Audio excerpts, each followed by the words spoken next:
Quand ta relation touche à sa fin, ce qui fait le plus mal, c'est cette sensation de vide. Et cette sensation de vide, elle est proportionnelle à ce que tu as l'impression de perdre. Et que plus tu as l'impression de perdre quelque chose de grand, plus ce vide va être grand, plus cette douleur va être grande, parce que dans ce vide, en fait, c'est le précipice de ta mort intérieure. C'est là où, dans ce vide, tu côtoies tous tes démons, tes plus grandes peurs et tous tes doutes qui reviennent à la surface, parce que tu te dis, mais comment je vais faire maintenant ? Comment je vais faire pour vivre ma vie sans cette personne-là, avec tout ce qu'elle m'a apporté? Comment je vais retrouver cet amour? Je ne retrouverai jamais une personne comme ça. Comment je vais retrouver ce plaisir, cette joie, cette volonté, cette force que cette personne m'a apportée? Et c'est toutes ces questions-là qui font que tout ça, je l'ai vécu.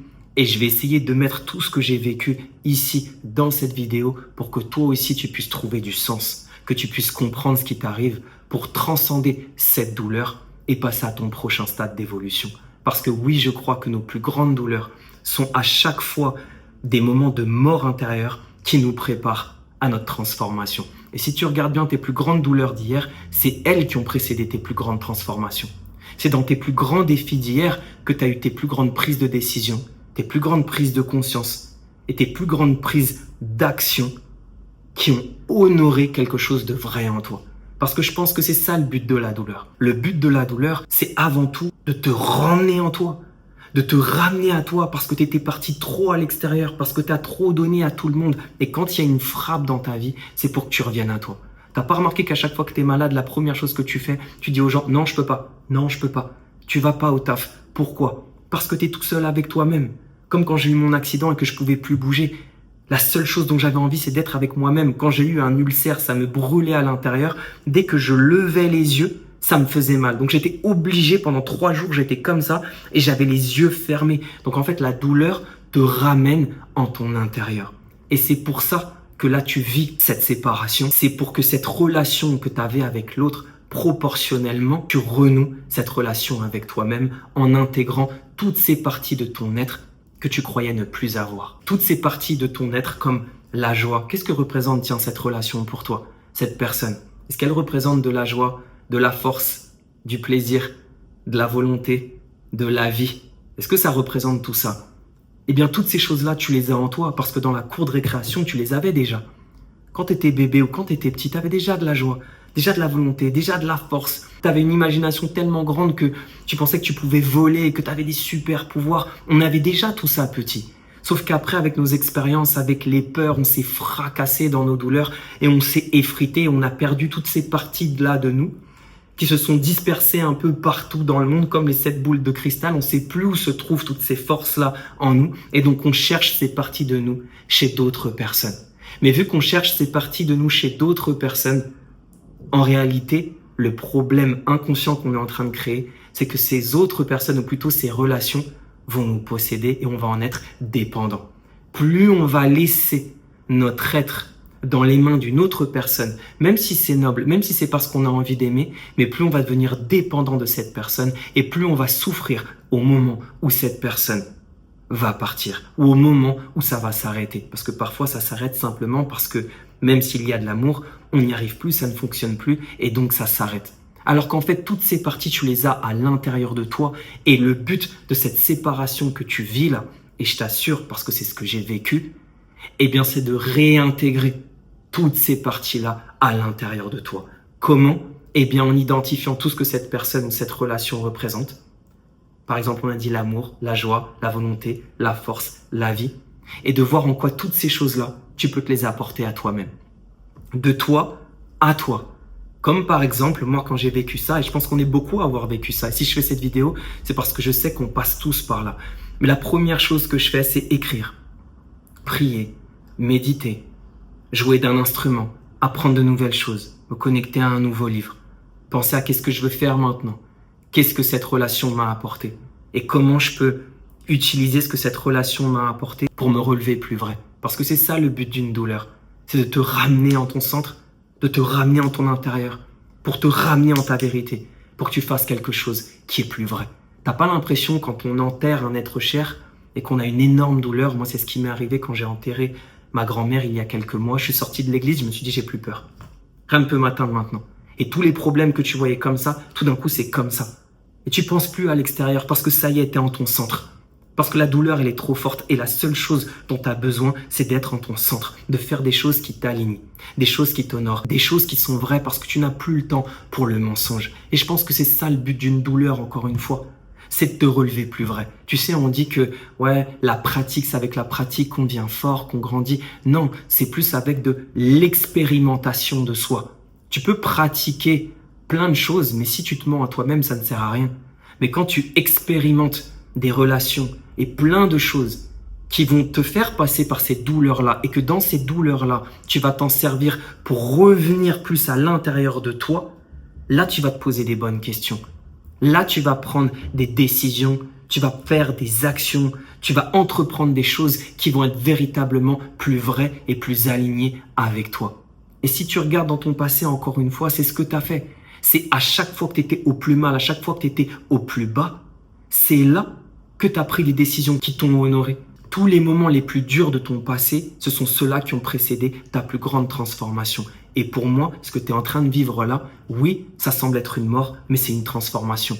Oui, tu as l'impression que c'est un vide, mais ce vide, en réalité, c'est un espace. Et dans cet espace, c'est là que tu peux grandir, c'est là que tu peux croître, c'est là que tu peux devenir ce que tu es destiné à être. Et je sais que la douleur que tu ressens, c'est proportionnel à l'intensité de la relation. L'intensité que tu avais dans cette relation, de cet amour, est proportionnelle avec la profondeur du vide auquel tu fais face. Mais sauf que vu que tout est proportionnel, plus ton vide est grand, plus l'espace est grand, plus du coup ton potentiel de transformation est grand. Et dans cette transformation, il y aura des nouvelles choses, des nouvelles personnes, des nouvelles opportunités, et c'est à toi d'y croire. Parce que si tu ne crois pas en cette transformation possible, alors tu vas crever avec ta douleur. Comme ma mère, par exemple, qui, elle, a toujours subi la mort de son grand-père, qui pour elle, c'était tout.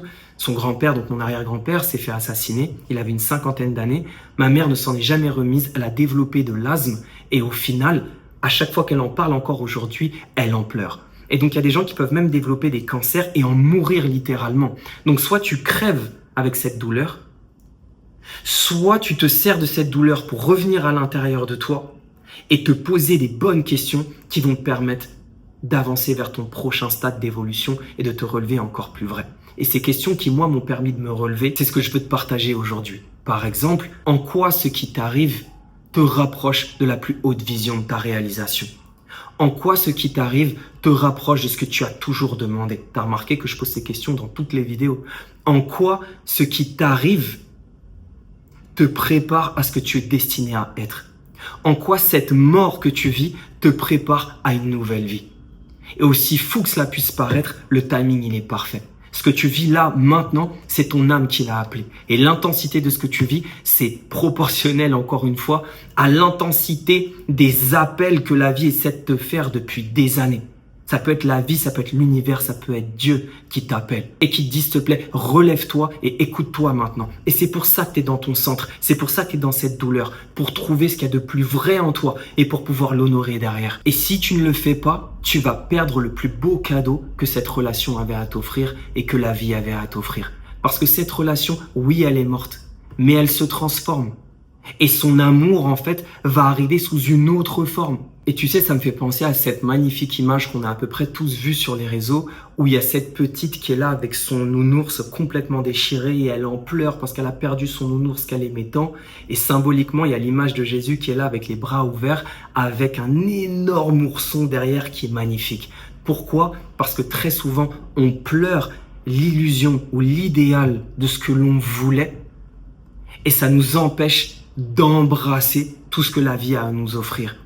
Et que quand on croit perdre ce qu'il y avait de plus important pour nous, c'est parce que la vie nous prépare quelque chose d'encore plus grand pour nous. Mais si on reste attaché à notre passé, alors on se prive du cadeau de la vie.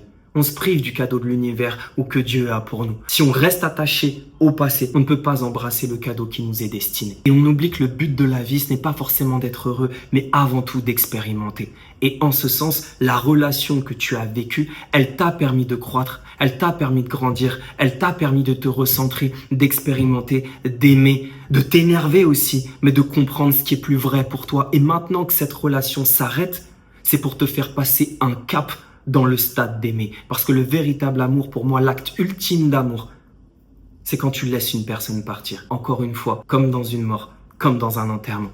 Moi, je le vois, et tu le vois bien lorsqu'une personne que tu aimes meurt, littéralement. Si tu t'accroches à cette mort, tu vas souffrir toute ta vie, comme ma mère avec son grand-père. Mais si tu laisses cette personne partir, tu ressens de la paix à l'intérieur de toi. Et au fond de toi, quelles que soient tes croyances, tu sais que si tu laisses cette personne partir, non seulement toi, tu te sens en paix, mais cette personne aussi se sent en paix.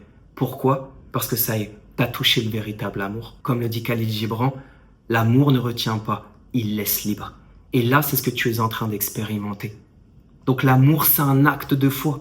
Dans l'acte ultime de lâcher prise, c'est un acte de foi. Donc aie foi que cet amour va revenir sous une autre forme. Ce sera quelque chose de différent ou quelqu'un de différent. Ou alors dans un projet que tu vas mettre en œuvre là maintenant, avec toute cette douleur que tu as, ce que tu entreprends maintenant, il y a cet amour qui s'est transmuté dans ce que tu es en train de faire ou dans ce que tu vas accomplir. Et donc oui, peut-être que le plus grand but de la douleur et de la séparation que tu es en train de vivre, c'est justement de t'unir avec toi-même, parce qu'en t'unissant avec toi-même, en réintégrant toutes ces parties de toi à l'intérieur de toi, c'est là que tu deviens libre. Et je le répète, d'apporter toutes ces parties de toi, c'est de voir comment cet amour, cette joie, cette force et ce plaisir, tu peux te les apporter à toi. Tout ce que tu as apporté à l'autre, comment tu peux te l'apporter à toi? Tout ce que tu demandais de l'autre, comment tu peux te l'apporter à toi? Qu'est-ce que tu vas faire maintenant pour te l'apporter? Et en faisant ça, tu deviens libre. Parce que chaque partie de toi que tu réintègres, c'est un attachement en moins que tu as. Et pour continuer dans cette notion de liberté, j'aimerais te lire quelque chose qui, moi, m'a profondément touché. Ce sont plusieurs passages, tu vas voir, mais qui m'ont permis de me relever et de me libérer. Et donc, Paulo Coelho a dit « Personne ne perd personne, car en réalité, personne ne possède personne. » Et que c'est ça la véritable expérience de la liberté. Avoir la chose la plus importante du monde, mais sans la posséder. Cette phrase, elle m'a complètement ouvert le cœur, parce que quand je l'ai lue, je me suis dit que c'est ça l'amour. Et c'est ça la liberté. Et la chose la plus importante du monde, ce n'est pas la personne, ce n'est pas la relation. C'est l'amour qui a été vécu dans ces moments présents, qui a été senti. Cet amour qui t'a accompagné, qui t'a transmuté, qui t'a élevé. Oui, la personne part et la relation s'arrête. Et c'est ça qui fait mal. C'est l'ego qui se déchire, c'est l'ego qui s'effrite. Mais le cœur se brise pour que la lumière passe. Et ce qui reste, c'est l'amour. Et c'est ça l'expérience de la liberté. Il y a d'autres passages aussi lorsqu'il dit « L'amour n'est pas une habitude, ni une obligation, ni une dette. L'amour est liberté. Qui aime réellement, aime en liberté. L'amour est un acte de foi. Il ne s'impose pas, il ne se retient pas, il laisse libre. » Et un dernier passage aussi que j'aimerais te lire, qui est la première lettre de Jean, chapitre 4, verset 18, qui dit « Il n'y a pas de peur dans l'amour parfait bannit la crainte. » Et c'est ça le véritable amour. C'est cet acte de foi, cette mort intérieure, où la seule chose que tu souhaites à l'autre, c'est d'être heureux. Tu souhaites que cette personne soit heureuse, s'accomplisse, libère sa lumière, tout ce que tu as vu en elle, que le monde le voit, et qu'elle soit parfaitement heureuse, même si c'est sans toi. Et que toi aussi, tu sois parfaitement heureux, même si c'est sans elle. Et quand tu arrives à t'ouvrir à ce véritable amour, là tu es libre. Et quand tu as cette liberté, en fait, c'est que tu as retrouvé l'amour à l'intérieur de toi. Et c'était ça le plus grand but de cette relation, dans la quête de l'amour de l'autre, c'était pour te ramener à l'amour de toi. Et je terminerai par un passage dans l'Alchimiste où Santiago dit à l'alchimiste « Mais je sais pas comment je vais faire pour aller chercher mon trésor, ça me fait peur, je risque de perdre la femme que j'aime. » Et l'alchimiste lui dit « Ne t'inquiète pas, l'amour véritable perdure. Et si ce n'était pas de l'amour, alors tu auras rencontré une étoile sur ton chemin. Et le simple fait d'avoir vu une étoile briller, ça en aura valu la peine. » Parfois, il faut ressentir la mort pour ressentir la force, ressentir la mort pour ressentir la vie. Et moins on résiste à ça, plus on va laisser notre lumière passer et plus on va s'accomplir. Tu sais, un peu symboliquement aussi, lorsque Jésus sait que Judas va le trahir, mais il ne fuit pas sa destinée parce qu'il sait qu'il a besoin de mourir pour que son message puisse passer. Eh bien, c'est pareil pour toi. Cette mort intérieure que tu vis, c'est pour que ton message envers toi-même passe et pour que tu t'accomplisses parce qu'il y a des gens derrière qui t'attendent. Et je sais que tu as quelque chose de grand à offrir à ce monde. J'en profite pour dire que si tu veux que je t'accompagne dans cette transformation intérieure, dans cette crise existentielle, ou si simplement tu veux passer à ton prochain stade d'évolution, tu peux me contacter. J'effectue des accompagnements privés en one-one à distance. Il te suffit de m'écrire accompagnement privé par email ou par DM Instagram et je t'enverrai toutes les infos. En attendant, on avance comme d'hab avec amour et foi. Et foi.